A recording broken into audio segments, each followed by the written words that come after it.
Hi! Usong-uso ngayon yung quote na gulatin mo yung mga taong walang believe sa'yo. The reason why people say this is because they wanna prove their worth sa ibang tao.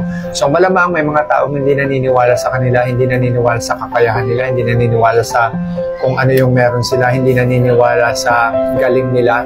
So ang sinasabi ng quote na yun is pakitaan mo sila, pakita mo yung galing mo. So parang yabangan mo sila na kung ano yung kaya mong gawin. This is the question, is that really important? Importante ba talaga na you have to try to show others your worth?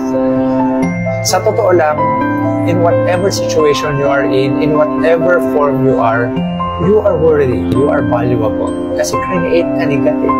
That's the reason why you have value. Trying to prove our worth to others is not worth it.